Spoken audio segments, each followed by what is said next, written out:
대한상공회의소에서 주관하고 있는 민생구하기 입법 촉구 천만 서명운동, 대통령과 일부 국회의원들도 참여하면서 서명자가 30만 명을 넘었다는 이야기도 나오고 있는데, 그러면서 중복 서명이 가능하더라, 서명에 동원이 됐다, 이런 논란도 계속 불거지고 있습니다. 이런 서명운동의 그렇다면 신뢰성은 어떻게 확인할 수 있는 것인지, 또 효력은 있는 것인지 오늘 팩트체크에서 짚어보도록 하겠습니다. 김필규 기자, 저희도 관련 내용에 대해서 이제 보도해드린 바가 있긴 있는데, 주로 제기되는 것은 이제 온라인으로 서명을 받다 보니까 신뢰도에 문제가 있다, 중복 서명이 된다, 뭐 이런 얘기들이 많이 나오더군요. 예, 그렇습니다. 간단히 한번 보여드릴 텐데요. 이번 민생 구하기 서명의 경우에는요, 해당 사이트에 들어가서 이름란에 홍길동이라고 적고 소속 기관 그리고 주소 이렇게 넣으면 서명이 완료됩니다. 같은 이름에 다른 직장이나 주소를 넣어도 계속 서명 등록이 되는데요. 이뿐만 아니라 그냥 뭐 아무 기호나 이모티콘 같은 거를 넣어도 지금 보시는 것처럼 서명이 되더라. 또 심지어 뭐 아이언맨이라는 가상의 인물이나 역사 속 인물 이름을 넣어도 서명 등록이 되더라 하는 보도도 잇따라 나왔습니다. 대한상의 측에서는 이런 중복 허위 서명을 실시간으로 걸러내겠다고 하기는 했지만 뭐 어떤 식으로 얼마나 할 수 있는지에 대해서는 알 수 없는 상황입니다.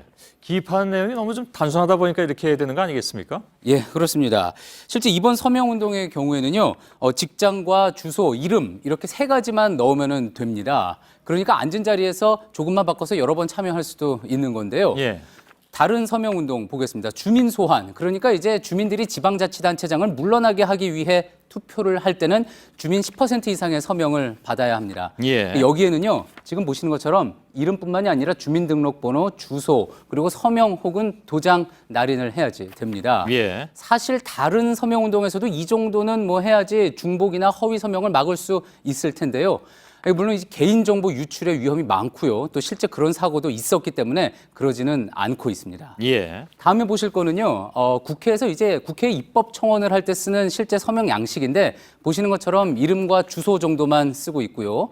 또 온라인으로 요즘 많이 하는 그런 서명 운동에서는 이메일 주소까지만 받기도 합니다. 하지만 어쨌든 이에 대해서 어떤 명확한 규정은 없는 상태입니다. 그러면 규정도 좀 마련을 하고, 그죠? 그리고 이제 개인정보 보호에 대한 장치도 좀 마련하고, 그렇게 하면 훨씬 더 좀 신뢰도도 높아지고 할 텐데 그건 왜 안 됩니까? 이게 사실 주민 소환, 앞서 보신 주민 소환을 위한 서명 운동 외에는 나머지 서명 운동들이 어떤 법적 구속력이 없기 때문에 그렇습니다. 입법 청원을 하기 위해서나 또 어떤 재판을 위한 탄원용 서명 운동도 다 마찬가지로 구속력이 없는데요. 전문가 이야기로 들어보겠습니다. 입법 청구 자료죠. 이렇게 많은 사람들이 이런 법을 만들어 달라고 한다. 재판에서도 저희들도 가끔 합니다만 이제 탄원서 이런 정도로 사회적으로 많은 사람이 석방을 원하고 있으므로 참자해서 석방을 한다 이렇게 하는 그런 경우도 있는데 그게 구속력은 없습니다. 입법부에서는 입법 청구자료, 사법부에서는 재판 청구자료 이렇게 되죠. 그러니까 이런 법을 좀 만들어 주세요 하고 청원을 할 때도 정해진 양식만 잘 갖춰서 제출을 하면 되지 뭐 한 명이 하든 만 명이 하든 뭐 10만 명이 공동으로 하든 접수 여부에는 상관이 없다는 이야기입니다. 자, 이렇게 어떤 이 법적 근거가 없다 보니까 일반적인 서명 운동에서는요, 중복 서명을 하거나 또 허위가 있어도 가려내기가 힘들고요. 서명 운동을 진행하는 측에서도 허위를 어떻게 막게 할 의무나 또 어떤 징계 규정도 없는 상태입니다. 그 예전에 왜 저 소치올림픽 때 김연아 선수가 은메달 땄을 때도 국제적으로 그 청원 서명이 있었잖아요. 그런 것도 그러면 별로 효력이 없는 건가요? 그렇습니다. 이게 당시 이제 국제적인 청원 서명 운동 사이트가 있어서요. 이곳에다가 100만 명이 서명을 하면은 국제 빙상 연맹이 재심사를 해준다. 뭐 이런 이야기가 돌면서 상당수가 직접 또 서명에 참여하기도 했는데요. 역시 아무 근거가 없는 이야기였습니다. 다만 이게 외국의 경우에는요, 국가기관 차원에서 서명운동의 효력을 인정한 곳이 있긴 한데요. 어디냐면은 지금 보시는 것처럼 백악관, 미국 백악관의 We the People이라는 청원 사이트입니다. 10만 명 이상이 서명을 할 경우 백악관이 그 건에 대해서 공식 입장을 밝혀주고 있고요.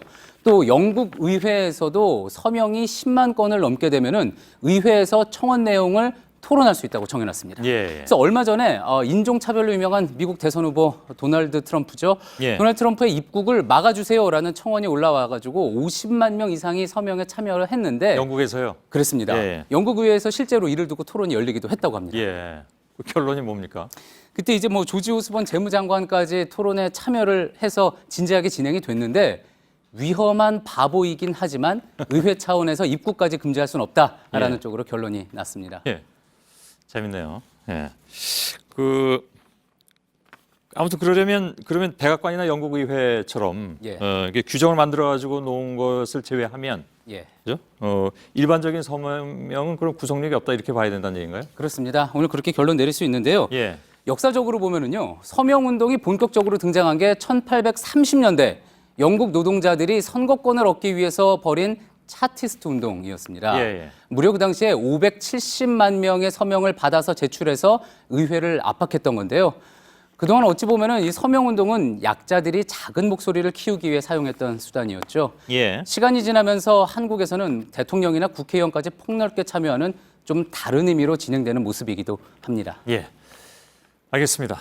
팩트체크 김필기 기자였습니다. 수고했습니다.